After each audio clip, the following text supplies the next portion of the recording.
बोलिए मेरे बांके बिहारी लाल की जय। मैं विशाल शर्मा आप सभी के सामने आप सभी को श्री ब्रूथनी एकादशी की हार्दिक शुभकामनाएं।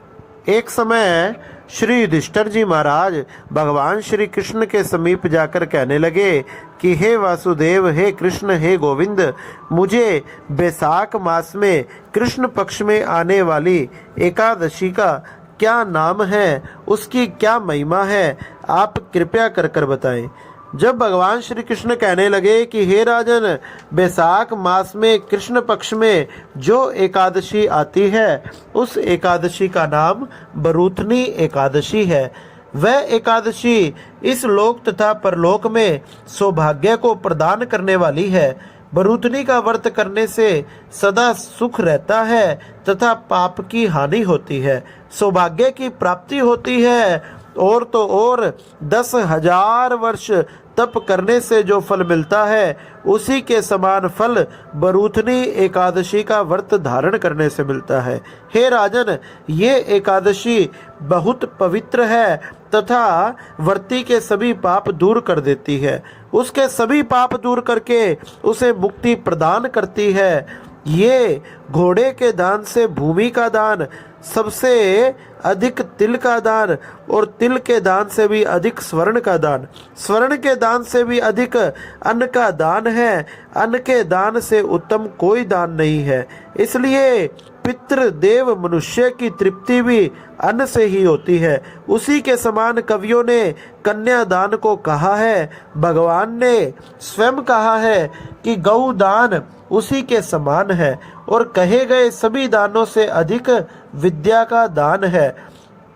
पाप से मोहित होकर मनुष्य कन्या के धन से निर्वाह करते हैं, वह मनुष्य महाप्रलय तक नरक में रहते हैं। इसलिए कन्या का धन कभी नहीं लेना चाहिए। जो कोई आभूषण पहनाकर यथाशक्ति धन आदि देकर कन्या का दान करता है, उसके पुण्यों की संख्या करने को चित्रगुप्त में भी सामर्थ्य नहीं है। हे राजन, इसी विधि से बरूथनी कही गई है। यह सब पापों को दूर करके अंत में अक्षत गति को प्रदान करने वाली है। रात में जागरण करें, जनार्दन का पूजन करते हैं, जो भगवान का नाम लेते हैं उनके सभी पाप छूट जाते हैं, उन्हें परम गति की प्राप्ति होती है। इसलिए इस कारण से पाप और यमराज से डरे हुए मनुष्य को बरूथनी एकादशी का व्रत अवश्य करना चाहिए। एक समय मानदाता नाम का राजा था। वह जंगल में जाकर भगवान की तपस्या कर रहा था। भगवान की तपस्या करते हुए एक जंगली भालू आया और वह आकर राजा का पैर चबाने लगा। पैर चबाते चबाते राजा को घसीटने लगा, और जब राजा को घसीटने लगा तो राजा ने क्रोध ना करके भगवान विष्णु को याद किया। जैसे ही भगवान विष्णु भगवान नारायण को याद किया, भगवान नारायण उसी समय वहीं प्रकट हो गए और अपने चक्र से उस भालू के सिर को काट डाला। कहने लगे कि हे राजन, तुम्हें ये पूर्व जन्म में तुमसे कोई अपराध हुआ था, उसी अपराध के कारण ये तुम्हें दंड प्राप्त हुआ है।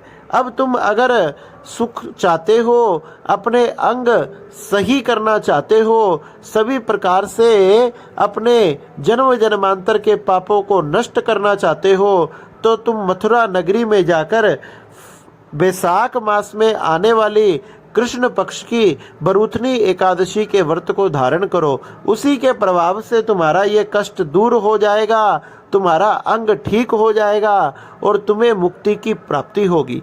राजा ने वैसा ही किया। राजा ने जाकर बैसाख मास में कृष्ण पक्ष में बरूथनी एकादशी के व्रत को धारण किया। एकादशी के प्रभाव से राजा का पैर ठीक हो गया और राजा समस्त सुखों को भोगता हुआ बैकुंठ को चला गया।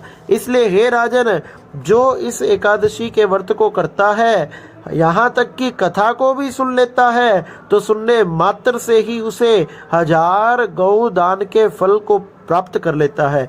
वह सभी पापों से छूटकर विष्णु लोक को चला जाता है।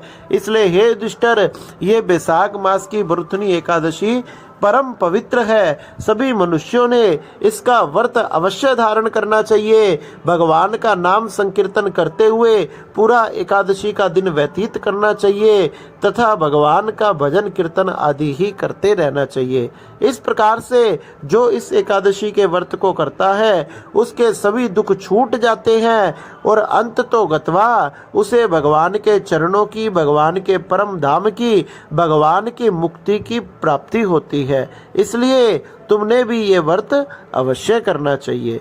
बोलिए नारायण भगवान की जय।